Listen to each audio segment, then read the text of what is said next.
Hi everyone, I hope you are doing well. So today I wanted to make a little video on signs and synchronicities and how they evolve on your awakening journey. Now, the reason why this is so important is because if you're not paying attention, you will not catch when and how this really shifts on your journey.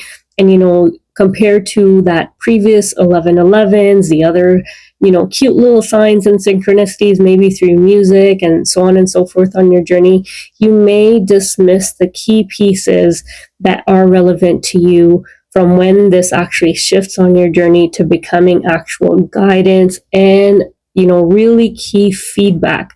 Yes, the universe does almost have a dialogue with you in terms of giving you feedback when you begin to trust and move along your path. The universe is definitely not random. It speaks to us in numbers, patterns, synchronicities, and it's kind of always whispering this to us to get us either into alignment, or if we are aligned, it helps us, refine our patterns, break old patterns, and really help us along the journey in terms of dialogue with us and giving us feedback to really get to our destination and keep evolving.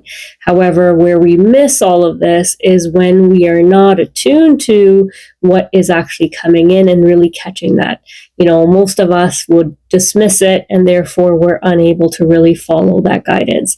So what is really the cause of all of this is our awareness, and that is the shift that happens on your awakening journey as you become more and more aware and start to reach those higher states of consciousness and start to really trust in that divine power, that higher intelligence, and start to take those leaps of faith in a particular calling that you may have, the evolution of your own soul. And as you do that and you begin to listen to the guidance that's coming through, it gets louder and louder. Let me give you an example of what this might look like. Let's say that you are actually seeking a healthy relationship. You think you're ready for it. You think you're healed. And, you start going out to really look for that right love. Now you start dating, you have somebody that you meet, and they really trigger you. And what they're triggering you with really is an abandonment wound. But you shrug it off, you don't want to see that individual again. And you start dating other people, but you're running into the same sort of obstacle over and over. You don't want to look at it, so you kind of abandon that and, move on.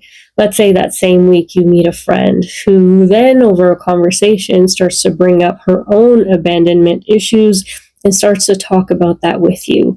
So what the universe really is doing here is it's trying to highlight to you that you need some work here. Now, let's say you move on again and you start listening to a podcast. And just so happens that that week's episode on that podcast that you love so much, and they've never really done this before, it's out of the blue, they talk about healing abandonment wounds. So really what's happening is the same phrase is being thrown out at you in different situations to try and get your attention. That the problem really isn't you being able to find love, but really there might be some healing there, underlying healing that you need to focus on in order to get to that desired state that you're looking for. And so through that journey, if you really pay attention, it's giving you that guidance, that feedback that you need on your journey to be able to implement it so that you can get that desired result. So that's how it can show up for so many different things on your journey once you're really aware and you are ready to implement the feedback that you're getting.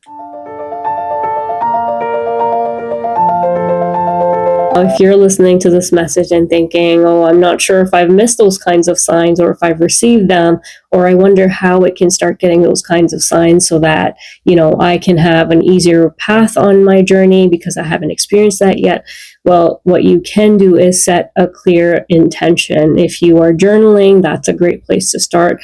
Or, if you are somebody that does prayer or meditation, that's something you can set at that time as well to say, I'm open to feedback and guidance to help me along my journey, and this will come through for you.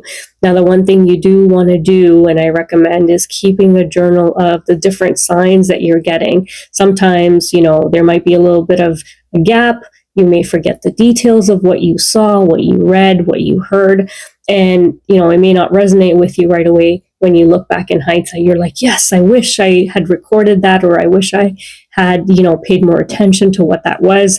But I do believe it rings a bell that I've heard this before.